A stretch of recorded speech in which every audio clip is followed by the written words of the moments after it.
네, 여러분 잘 지내셨죠? 제가 휴가를 다녀왔습니다.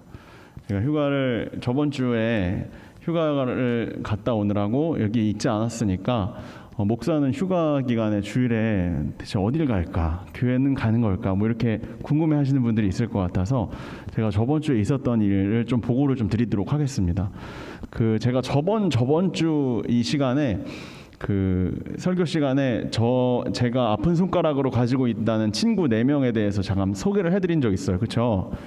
네, 안물안궁이라서 뭐 이렇게 기억 안 나시는 분들도 있으실 것 같은데 아무튼 그런 4명의 친구들이 있습니다. 고등학교 시절에 같이 세례받고 수련회 갔다 와서 같이 은혜 받고 예수님 만난 친구들입니다.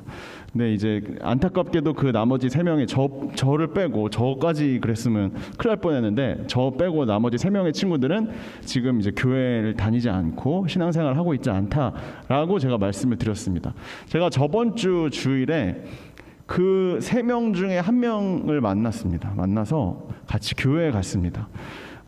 이 친구를 잠깐 소개를 해드리면 원래 본인의 대학교 전공은 그게 아니었는데 자기가 좋아하는 게 있어서 미술과 예술 분야에 너무 관심이 많아서 그쪽으로 가고 싶다 해서 대학원에 진학을 한 다음에 그쪽으로 취직을 한 친구예요. 그래서 그때 어떤 이러한 진로들이 변경되고 자기가 대학원에 진학하고 또 새로운 직장, 전혀 다른 분야의 직장을 가지게 되는 이 모든 일련의 시간들 가운데 계속 기도 부탁하고 그래서 같이 기도하고 이런 시간들을 가지고 그러면서 이제 하나님이 자신의 진로에 자신의 앞길을 인도하시는구나에 대해서 같이 함께 감사함을 누렸던 기억이 있습니다. 그런데 어찌됐든 10년 동안 좀 연락이 뜸한 사이에 이 친구가 코로나도 겪고 이러면서 이제 교회에 나가지 않게 되었다는 이야기를 듣고 잘 나가지 않는다는 이야기를 듣고 그래서 제가 이제 그 친구가 사는 성수동 근처에 있는 교회에 가기 위해서 같이 함께 만나게 된 겁니다.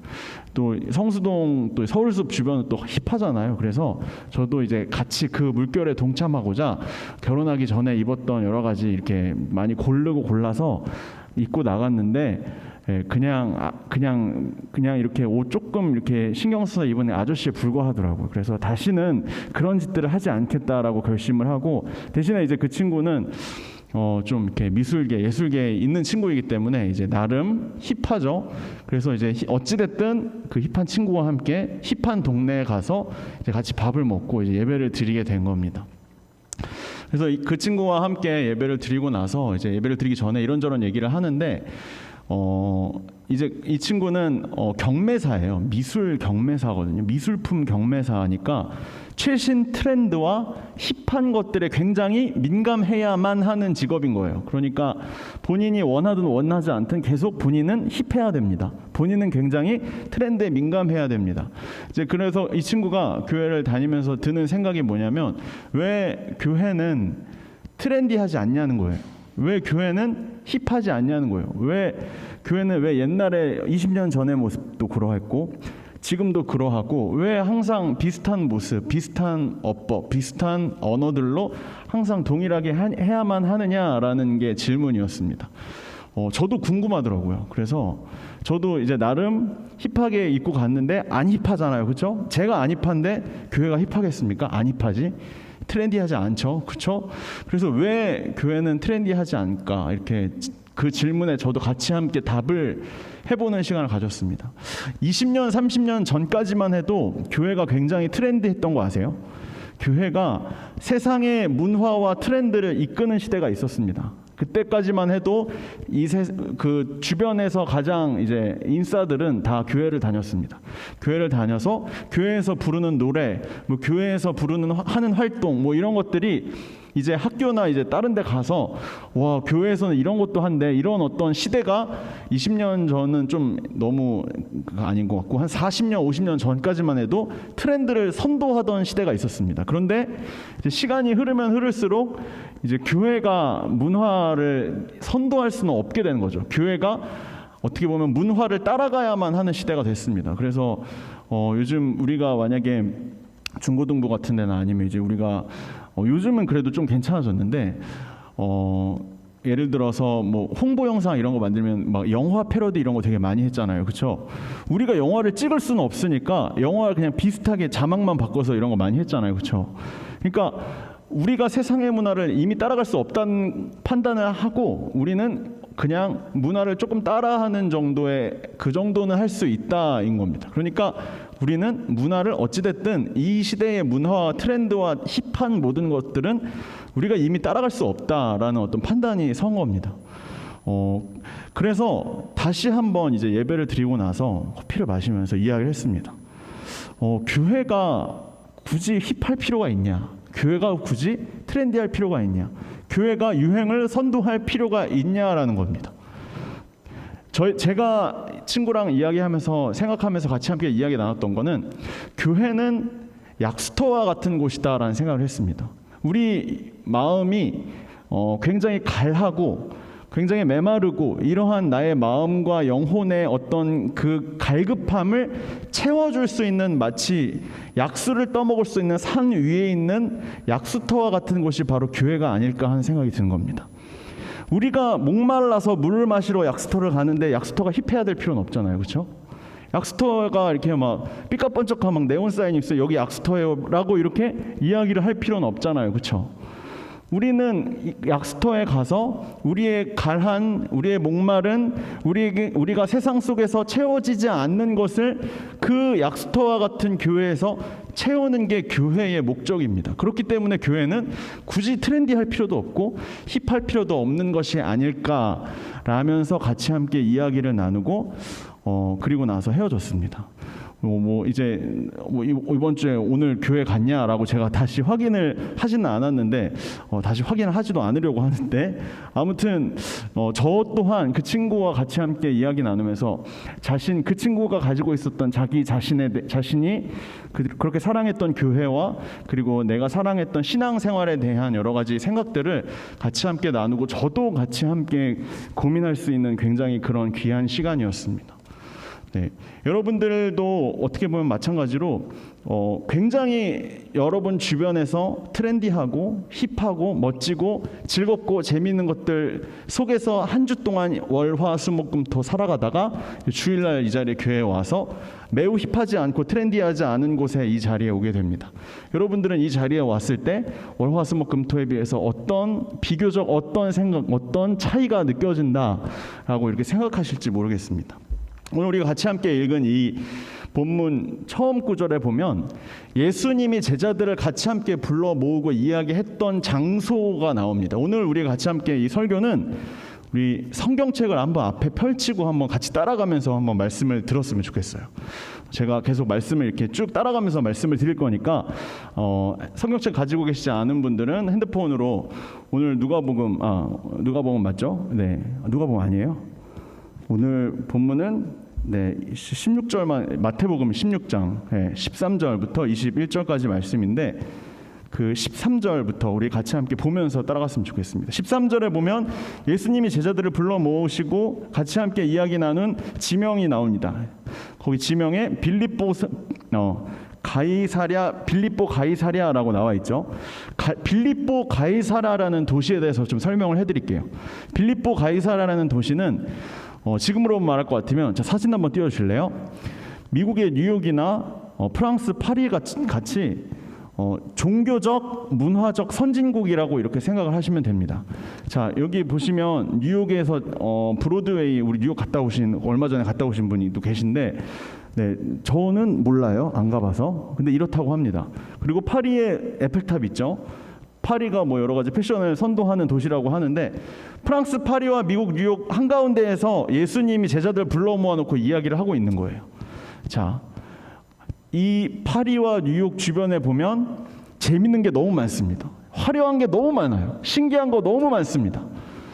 이렇게 화려하고 신기하고 재미있는 것이 가득 차 있는 세상에서 내 주변을 둘러볼 때 하나님 말고 눈 돌아가는 것들이 이렇게 많은 이 도시에서 예수님이 하필이면 제자들 12명을 불러 모아놓고 13절에서 이렇게 이야기하고 있는 겁니다. 너희는 나를 누구라 하느냐.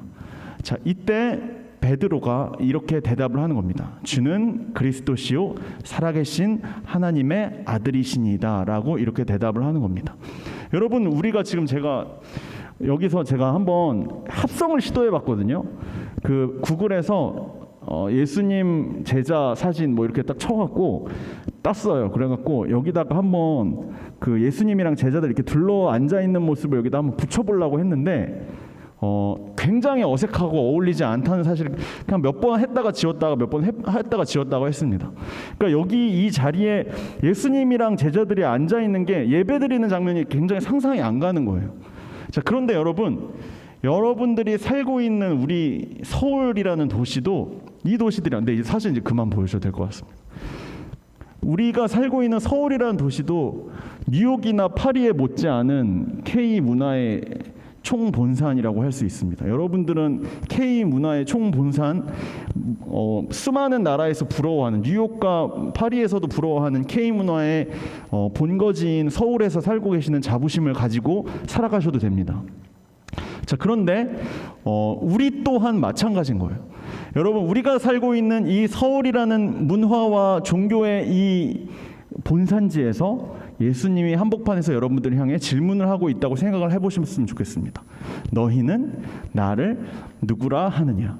제가 좀 더 극단적으로 생각을 해봤는데 상암 월드컵 경기장에 6만 명이 모일 수 있는데 상암 월드컵 경기장에 BTS가 콘서트를 해요. 그래서 아미들이 3초 만에 클릭을 해서 들어온 6만 명의 아미들이 그 상암 월드컵 경기장에 다 모여서 BTS가 나오기만을 기다리고 있습니다.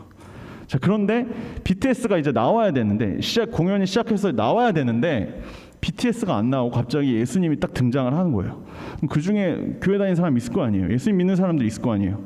그 가운데서 너희는 나를 누구라 하느냐? 라고 질문했을 때 그 자리에 앉아있던 아미들은 과연 어떻게 대답할 수 있겠냐라는 거죠. 좀 말이 안 되는 질문일 수도 있는데 여러분, 그 BTS 콘서트장에 온 그 6만 명의 사람들은 아마 BTS를 아이돌, 우상으로 섬기고 있는 사람들이라고 할 수 있을 겁니다. 그런데 그 와중에서 우리를 향해 예수님이 너희는 나를 누구라 하느냐와 굉장히 비슷한 질문이 13장 13절 14절에 나오는 내용과 굉장히 흡사하다는 겁니다. 여러분들, 예수님께서 지금 이 순간에 여러분들을 향해 질문하실 수 있습니다. 너희는 나를 누구라 하느냐? 여러분들은 이 질문 앞에 어떻게 대답할 수 있겠습니까? 예수님께서 너희는 나를 누구라 하느냐라고 질문했을 때 가장 성질 급하고 가장 적극적인 성격으로 유명했던 베드로가 그 자리에서 바로 대답을 하기 시작합니다. 베드로의 대답, 누가복음 보시면 16절입니다. 자, 우리 같이 함께 읽어보도록 하겠습니다. 16절 같이 읽을게요. 시작. 주는 그리스도시요 살아계신 하나님의 아들이시니이다. 베드로가 이 대답을 하자마자 예수님은 너무나 기뻤습니다. 어떻게 지금 이와 같은 화려한 도시 한복판에서 예수님만 오직 나의 최우선순위입니다. 예수님만이 내 마음속에 있는 의자에 단 하나에 앉아있는 바로 그 나의 주인입니다 라고 고백할 수 있을까? 예수님이 생각할 때 베드로가 지금까지 너무 그냥 성질급하고 그냥 그런 친구로 알았는데 너무 대견했던 거예요. 그래서 예수님이 베드로를 향해 가장 큰 칭찬을 하십니다. 17절을 보면 이와 같은 부분이 나옵니다. 바요나 시몬아, 내가 복이 있도다. 다른 성경 버전을 보면 바요나 시몬아, 너는 행복한 사람이다 라고까지 이야기를 했습니다. 이게 예수님이 하신 가장 큰 칭찬에 해당해요. 다른 어떤 사람들에게도 이와 같은 큰 칭찬을 한 적이 없습니다. 예수님을 나의 왕이다, 나의 주인이다라고 도저히 이야기하고 고백할 수 없는 그 도시와 상황 가운데에서 베드로가 이와 같은 놀라운 고백을 한 것이 예수님의 입장에서는 너무나 대견했기 때문입니다. 이어서 예수님은 거기에서 그친 것이 아니라 베드로를 향해 여러 가지 혜택을 주시겠다고 말씀하십니다. 첫 번째로는 18절에서 예수님이 베드로를 향해 이렇게 말씀하셨습니다. 같이 함께 읽어볼게요. 시작. 너는 베드로라, 내가 이 반석 위에 내 교회를 세우리니. 여기서 반석이라는 말이 나오는데 예수님이 원래 바요나 시몬이라는 이름을 가지고 있었던 이 베드로를 향해 이제 베드로라는 새로운 이름을 주신 거예요. 베드로라는 그 이름의 헬라어 뜻은 돌이라는 뜻입니다. 돌이기 때문에 그 뒤에 이렇게 써 있는 거예요. 내가 이 반석 위에 교회를 세우겠다. 그래서 베드로는 돌인데 그냥 돌이 아니라 반석. 그러니까 우리가 지금 이 자리에 있는 이 교회의 반석 중에 하나가 이 베드로다라는 겁니다. 이게 무슨 말이냐면, 여러분 가톨릭 천주교라고 부르죠. 가톨릭에서 첫 번째 교황이 베드로라고 하는 거 혹시 알고 계세요? 첫 번째 교황을 가톨릭에서는 베드로라고 합니다. 베드로가 이 지구상에 있는 모든 교회의 가장 첫 머리가 되는, 반석이 되는 사람이라는 뜻입니다.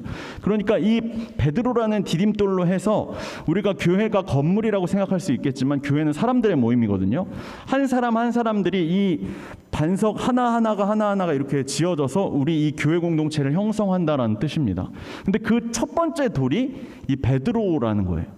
이 베드로가 반석이 되어서 너가 이 교회의 가장 머리가 되겠다. 그래서 여러분 혹시 뭐 로마 그 여행을 가실 일이 생기시면 바티칸 가보실 기회가 있으시면 꼭 가보셨으면 좋겠어요. 거기 보면요, 바티칸에 성 베드로 성당이라는 어마무시한 성당이 하나 있거든요. 그게 이제 첫 교회의 반석이라고 불리우는 베드로를 기념하는 교회입니다. 엄청나게 크게 지어놨어요. 이 전 세계 카톨릭 사람들의 모든 헌금을 다 거기에다 쏟아부은 교회입니다. 한 300년, 400년 동안 걸려서 겨우겨우 완성한 교회입니다. 그 성 베드로 성당에 가보시면 지하에 베드로 무덤이 있습니다. 거기 베드로 시체가 이렇게 있어요. 그래서 이거는 2000년 전에 있었던 그 베드로의 실제 시체다라고 주장하는데 알 수 없습니다. 그게 진짜 베드로 시체인지 아닌지는. 어찌됐든지 간에 베드로는 이처럼 우리가 지금 거하고 있는 이 모든 교회의 가장 첫 머리, 가장 첫 사람이 되는, 굉장히 중심되는 사람이다라고 예수님이 베드로를 향해 선언하시는 장면이 이 장면이라는 겁니다.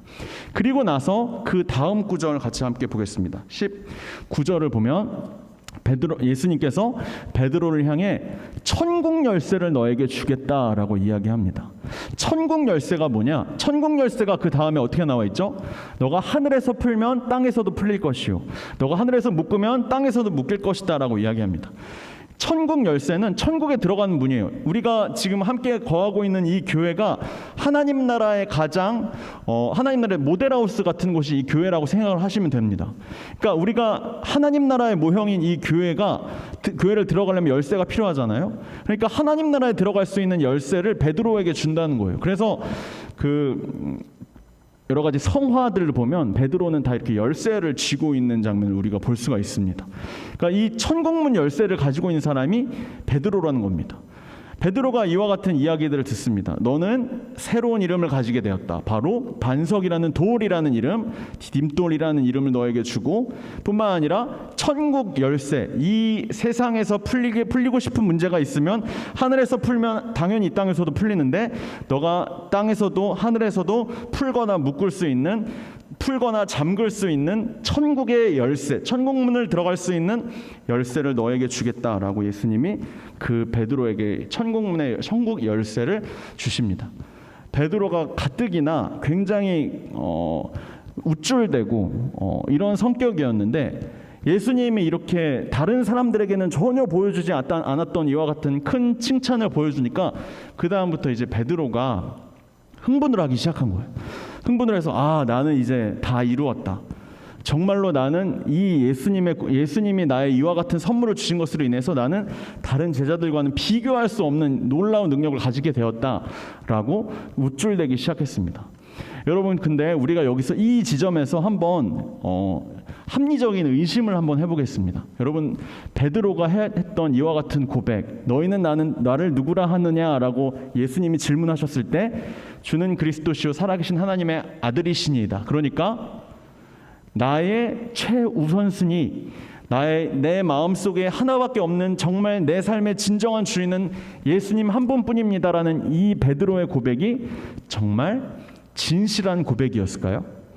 여러분, 그 다음 구절을 보면 베드로의 고백이 정말 진실했는지 우리가 확인을 해볼 수가 있습니다. 어찌됐든 예수님이 이어서 사람들을 향해, 제자들을 향해서 이렇게 말씀하십니다. 내가 이제 앞으로 십자가 위에서 커다란 희생을 당할 것이다. 내가 사람들을 향해서 조롱도 당하고 핍박도 당하고 멸시도 당하고 사람들한테 침뱉음도 당하고 사람들한테 욕도 듣고 이와 같이 치욕적이고 멸시를 받는 이와 같은 일들을 내가 이제 당하게 될 것인데 너희들은 그 가운데서 나와 함께 해주겠니? 이와 같은 말씀을 예수님이 하고 계신 겁니다.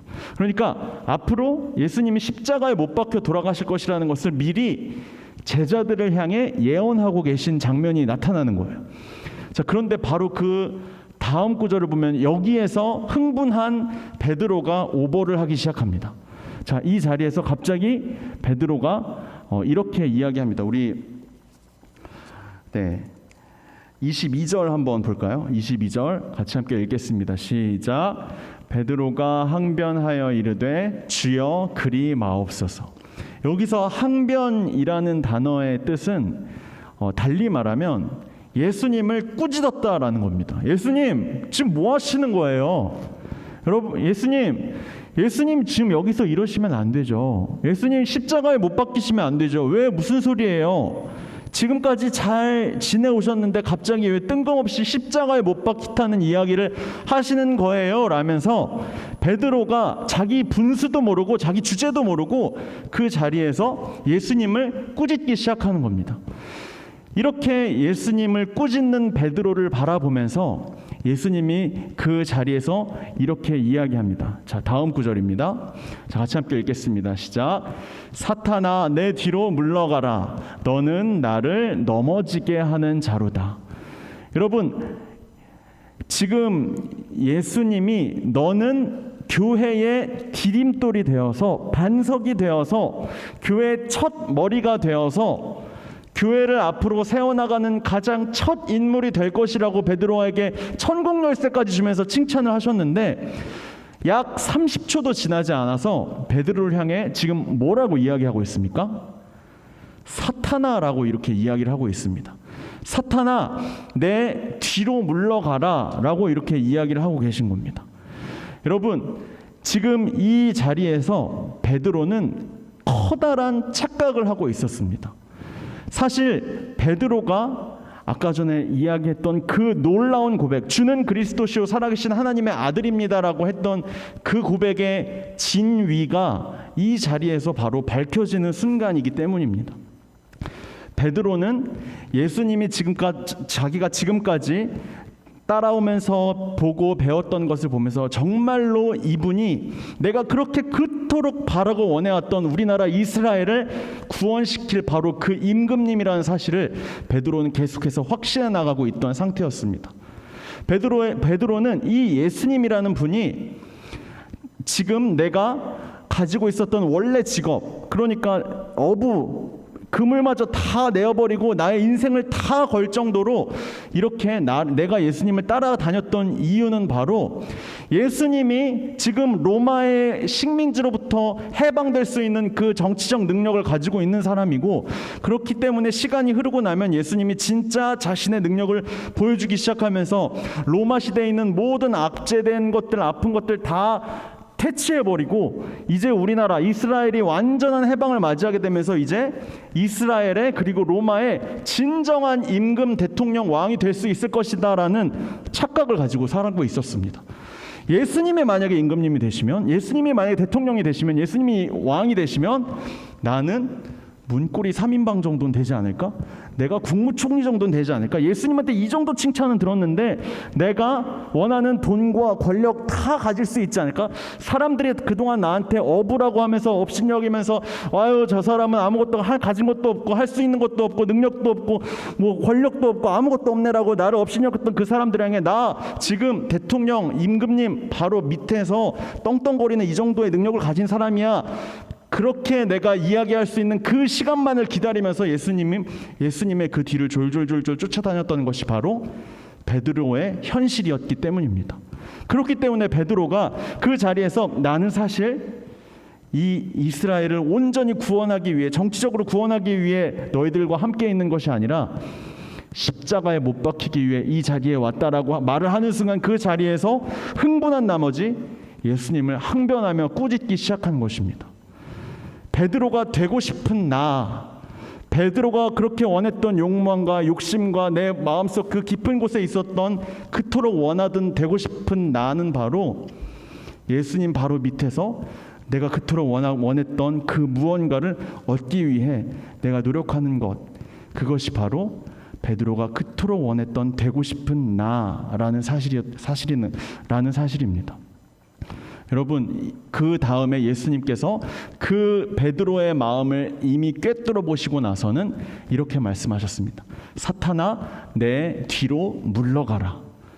여러분, 베드로에게 최우선순위는 예수님이 아니었습니다. 베드로의 최우선순위, 인생의 최우선순위는 되고 싶은 나 무언가였습니다. 그게 돈이 되었든, 그게 권력이 되었든, 그게 무엇이 되었든 베드로가 되고 싶은 나가 최우선순위였기 때문에 예수님은 2번 혹은 3번, 4번 그 밑에 어딘가에 저 멀리에 예수님의 자리는 놓여져 있었다는 사실입니다. 그렇기 때문에 예수님께서 이렇게 이야기하는 것입니다. 너 베드로, 너의 되고 싶은 나는 뒤로 물러가라. 예수님이 베드로를 향해 예수님 자신이 아니라 되고 싶은 나가 너의 인생의 1순위였다면 그것은 바로 사탄과 다름이 없다. 그렇기 때문에 사탄아, 내 뒤로 물러가라 라고 예수님께서 이야기하고 계신 것입니다.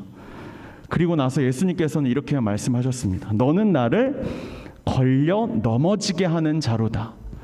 예수님께서 베드로를 향해 어떤 이름을 주셨죠? 베드로, 돌이라는 이름을 주셨습니다. 교회의 반석이 되고 모든 사람들의 반석이 되는 그런 좋은 이름을 주셨습니다. 그런데 여기에서 베드로의 이름은 더 이상 반석 혹은 디딤돌이 아니라 예수님을 걸려 넘어지게 하는 걸림돌로 바뀌었습니다. 예수님의 디딤돌에서 걸림돌로 바뀌어지는데 30초도 걸리지 않았습니다. 여러분, 우리의 모습이 마치 이러하지 않냐라는 것이 바로 이 본문에서 예수님이 우리를 향해 또한 말씀하시는 것입니다. 여러분, 우리 또한 베드로와 비슷한 상황과 환경에 살고 있는 것이 아닐까 우리는 생각합니다. 여러분, 우리도 우리 주변을 돌아보면 예수님보다, 하나님보다 더 재미있고 즐겁고 나의 우상으로 삼을 만한, 나의 최우선 순위로 삼을 만한, 그리고 내 마음의 주인으로 삼을 만한 것들이 너무나 많이 있습니다. 넷플릭스가 될 수도 있고, 유튜브가 될 수도 있고, 아니면 어떤 아이돌 가수가 될 수도 있고, 아니면 돈이 될 수도 있고, 권력이 될 수도 있고, 우리가 살아가고 있는 이 서울이라는 도시에서 우리의 눈을 휘둥그레하게 하고 우리 마음속의 주인을 바꿀 수 있기에 충분한 것들이 이미 수만 가지가 우리 삶 주변 가운데 이미 우리 가운데를 둘러싸고 있다는 것입니다. 여러분, 그 가운데서 예수님은 우리를 향해 이렇게 질문하고 있습니다. 너희는 나를 누구라 하느냐?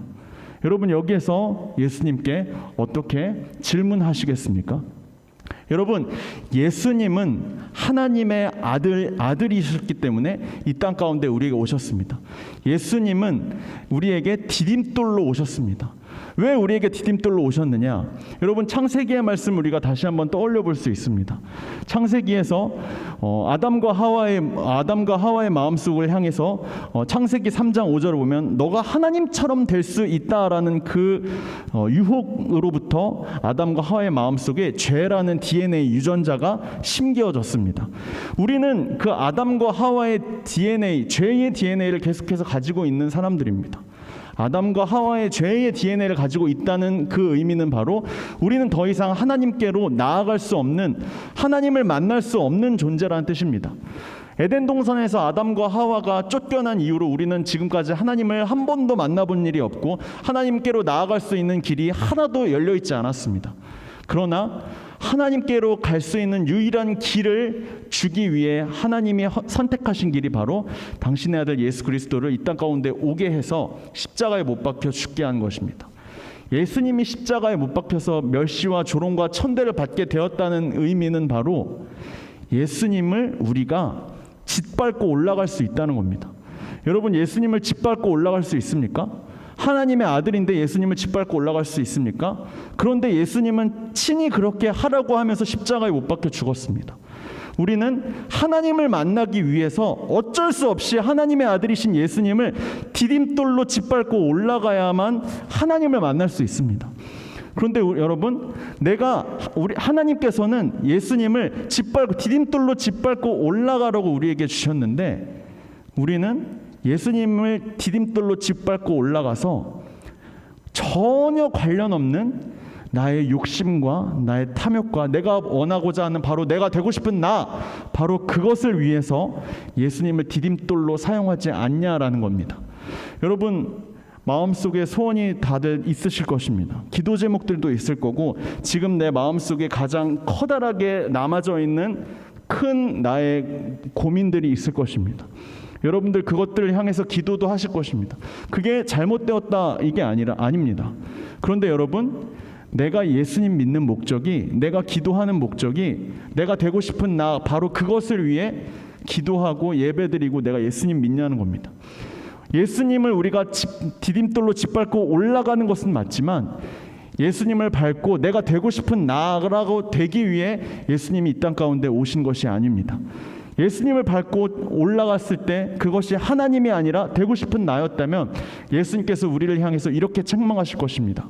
사탄아, 내 뒤로 물러가라. 너는 나를 걸려 넘어지게 하는 자루다. 예수님이 디딤돌이 아니라 예수님이 걸림돌이 되는 순간이 바로 예수님이 그렇게 말씀하시는 순간이라는 사실입니다. 여러분, 여러분의 삶의 최우선순위가 무엇입니까? 여러분은 내 마음 가운데 나를 지배하고 통치하고 다스리고 있는 내 삶의 진정한 주인은 누구입니까? 예수님께서 우리에게 이야기하고 있습니다.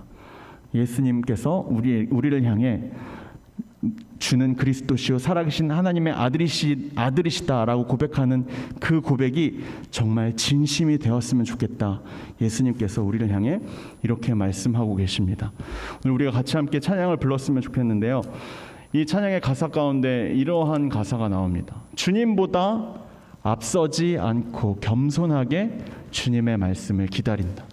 여러분, 주님보다 앞서려 하는 순간 여러분들을 향해 하나님께서 우리를 향해 경고하실 것입니다. 너는 뒤로 물러가라. 우리 삶 가운데 그러나 너무나 많은 부분 가운데에서 이미 주님보다 앞서고 있는 것들이 너무나 많이 있습니다.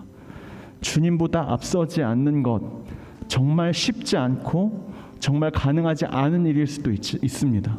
그럼에도 불구하고 주님보다 앞서지 않고 겸손하게 우리가 주님의 음성을 기다리고 주님의 음성을 들으며 내가 원하는 그 되고 싶은 그것을 향해 내가 예수님을 디딤돌로 삼고 밟고 지나가는 것이 아니라 하나님과 정말 친밀한 관계, 하나님이 원하시는 것 단 하나, 친밀한 관계를 위해 예수님을 디딤돌로 삼고 걸어가는, 그래서 예수님의 걸림돌이 되지 않는 정말 진정한 예수님이 원하시는 디딤돌이 되는 우리가 되었으면 좋겠습니다. 우리가 이 시간 같이 함께 이 찬양 함께 부르도록 하겠습니다.